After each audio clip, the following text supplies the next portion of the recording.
So I'm starting to think that maybe Yoru does not belong to Mihawk initially, meaning that he inherited it from someone, and I don't think he actually turned it black. What's so interesting about Yoru as a black blade is that its only special property is that it's fully black.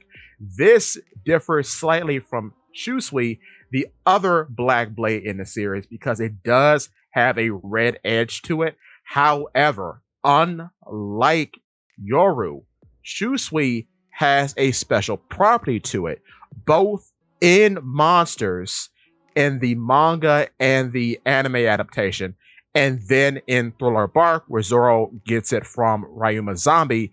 It's noted that it has a particular heaviness and cuts like a cleaver or an axe. And Monsters is able to cut through a bronze statue with ease. So, with that being said, at least we know Black Blades maybe possibly inherit special abilities from their wielders by absorbing enough of their will. This could be the role that Inma is on, Odin's former sword, now in the possession of Zoro. But getting back to Mihawk and Yoru, what's so interesting about how he treats Yoru is that unlike every other swordsman in the series, he does not keep Yoru, his supposed main blade, in a sheath. It's always in like a loop within his cape on his back, which I find that very odd and peculiar, especially seeing as how we've never seen him care for Yoru like Zoro cares for his swords and such. So that in itself is super weird, especially when Mihawk is the one who chastises Zoro about not having his blades break. So it's weird that he's chastising him about his blades breaking, where he himself does not keep his sword, his supposed main weapon, in a sheath. However, you know which sword he does keep in a sheath? Koga Tana, the little dagger that's in the cross around his neck. Technically, with the bottom of the cross being detachable, Kogatana is in a sheath. What's so funny about Kogatana is that unlike Yoru, he keeps Kogatana on his person at all times and has supposedly had it for as long as he's had Yoru, because we see him with both of the blades at Roger's execution. When he's lounging in his castle, when Zoro crash lands on his island, he's wearing Kogatana around his neck. The only times we don't see him wearing Kogatana is when he's an actual child, and supposedly when he's gardening with Perona and the human drills during the 500 million man cover story arc. So I find that very fascinating that he's been without Yoru several times, but rarely without Kogatana.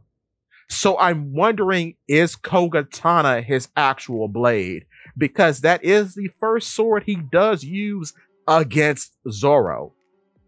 And does he hold Yoru in high acclaim just because it is a black blade? And he knows that work has been put into it to make it so, even though he does have a very disparaging thing to say about swords in general. Because in chapter 50, when he first appears, he says, without subtlety, a sword is but an iron bar. And he says this after deflecting bullet shots from the Krieg pirate, and said pirate mentioned how subtle his swordsmanship is. Why this is so interesting is that I think this is maybe a joke in hindsight, because the sword that he is talking about is Yoru.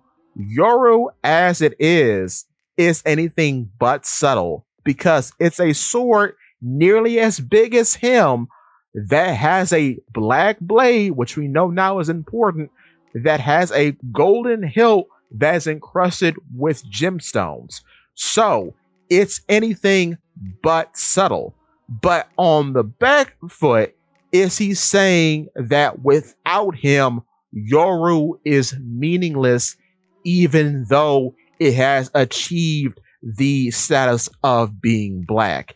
And by what we assume that makes a black blade, meaning Conqueror's Haki, it's very possible that he is not the one who made Yoru black. So, on one end, he's praising himself in a way because he's the one who's giving subtlety to the blade by using it in such a way.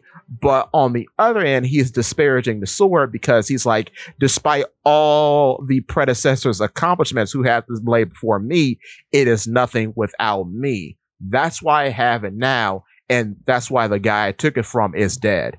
At least that's what I'm getting from this one statement. I know that was a lot, but continuing. But then we know that the old guy in Zoro's village does say that swords do have worth and are made in a particular way to be good weapons. So I'm not sure what to make of that. That's an interesting dichotomy because on one end, you have someone who disparages blades as a whole and just sees them as a means to an end, but then keeps one on his person at all times. But then you have Zoro, who's grown up believing that there is a thing as a good sword. And because the swords are so good, some regard them as cursed.